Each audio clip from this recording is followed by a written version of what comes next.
कांग्रेस के हरीश रावत के लिए रामनगर में जमीन तैयार कर रहे पूर्व ब्लॉक प्रमुख ने किया अपना नामांकन। रामनगर कांग्रेस में बगावत रुकने का नाम नहीं ले रही है। हरीश रावत के लिए रामनगर में जमीनी तैयार कर रहे पूर्व ब्लॉक प्रमुख ने हरीश रावत का टिकट लाल कुआं से होने पर विरोध करते हुए आज सैकड़ों कार्यकर्ताओं के साथ किया अपना नामांकन। बता दें कि रामनगर में कांग्रेसी गुटबाजी रुकने का नाम नहीं ले रही है, जिसका खामियाजा कांग्रेस को भुगतना पड़ सकता है। बता दें कि रामनगर से पहले हरीश रावत का मिल फाइनल हुआ था।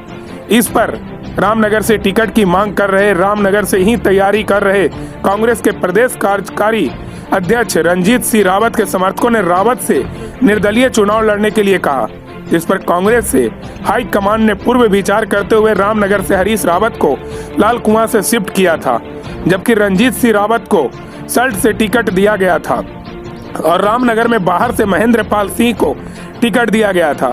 वही आपको बता दें कि हरीश रावत का रामनगर से टिकट फाइनल होने के बाद हरीश रावत के लिए जमीनी तैयार स्तर पर तैयारी कर रहे पूर्व ब्लॉक प्रमुख संजय नेगी ने आरोप लगाया कि रंजीत सिंह रावत ने पूर्व मुख्यमंत्री हरीश रावत पर दबाव बनाया कि यहां से लाल कुआं जाएं, क्योंकि उन्होंने कभी मालधन क्षेत्र से उम्मीदवारों को निर्दलीय लड़ने के लिए कहा तो कभी रामनगर के चेयरमैन को निर्दलीय लड़ने की बात कही। उन्होंने कहा कि मैं जब हरीश रावत का टिकट रामनगर से लाल कुआं शिफ्ट किया हूं, दूसरे दिन सुबह सैकड़ों थे और उन्होंने मुझसे मांग कर रहे थे कि आप ही हरीश रावत के लिए जमीन तैयार कर रहे थे और इसीलिए वह खुद मैदान में खड़े।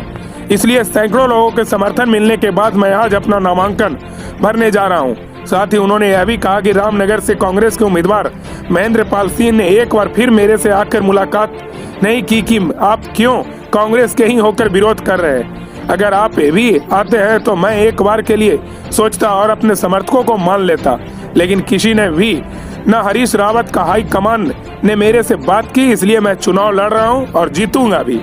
आपने नामांकन किया, थोड़ा बताओ इसके बारे में। देखिए, मैंने आज निर्दलीय प्रत्याशी के रूप में यहाँ पर नामांकन किया है, क्योंकि आपने देखा रामनगर विधानसभा में कांग्रेस का क्या नाटक रहा। पहले पूर्व मुख्यमंत्री हरीश रावत जी यहाँ से निर्दलीय प्रत्याशी हो गए थे कांग्रेस के, लेकिन पूर्व विधायक जो रंजीत रावत थे उन्होंने उन्हें डर दिखाया कि मैं आपको यहाँ से चुनाव हरा दूंगा, क्योंकि मैंने यहाँ 5 साल काम किया है, मैं अकरम को निर्दलीय लड़ा दूंगा, मैं किशोरी लाल को निर्दलीय लड़ा दूंगा और मैं स्वयं भी निर्दलीय लड़ सकता हूँ। और पार्टी को यह धमकाया गया कि मैं 15 सीटों पर निर्दलीय प्रत्याशी लड़ाकर कांग्रेस की सरकार नहीं आने दूंगा। जो हाईकमान को एक डर पूर्व विधायक रंजीत रावत जी का लगा और उन्होंने पूर्व मुख्यमंत्री हरीश रावत जी को यहाँ से शिफ्ट करके लाल कुआं भेज दिया गया। बार बार दबाव की राजनीति पूर्व विधायक रंजीत रावत जी करते हैं और इस बार भी वो दबाव की राजनीति करने में सफल रहे और पार्टी को ब्लैकमेल करने में सफल रहे। हम रामनगर में हरीश रावत जी को इसलिए लाए थे कि रामनगर का विकास हो, रामनगर का भला हो और रामनगर एक विधायक नहीं बल्कि एक मुख्यमंत्री यहाँ से चुन के भेजेगा।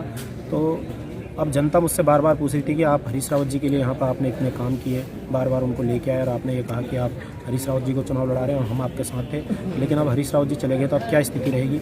और हरीश रावत जी के जाने के बाद भी उन्होंने एक ऐसा डमी कैंडिडेट यहाँ पर दे दिया, महेंद्र पाल, जिसको कोई जानता भी नहीं, जिसका किसी ने चेहरा भी नहीं देखा है आज तक। तो जो प्रत्याशी घोषित किया कांग्रेस ने वो बहुत डमी प्रत्याशी घोषित किया है और लोग आश्चर्यचकित हो रहे हैं कि ऐसा प्रत्याशी आखिर रामनगर में कोई कांग्रेसी ऐसा नहीं था जो चुनाव लड़ सकता है। क्या मैं संजय नेगी चुनाव लड़ने लायक नहीं था या पुष्कर दुर्गापाल जी चुनाव लड़ने लायक नहीं था?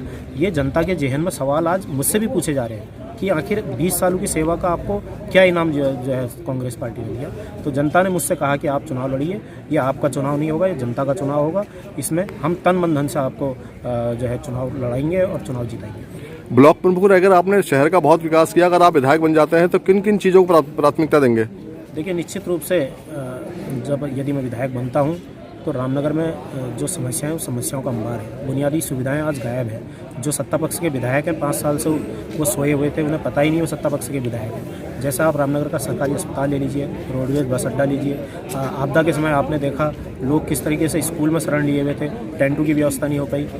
और गाँव में चले जाइए आप, सड़कों की हालत देख लीजिए। तो कई सारी चीज़ें ऐसी हैं कि समस्या ही समस्या रामनगर में है। निश्चित रूप से अगर मैं विधायक बनता हूँ इन समस्याओं को प्राथमिकता के साथ जो है पूरा किया जाए।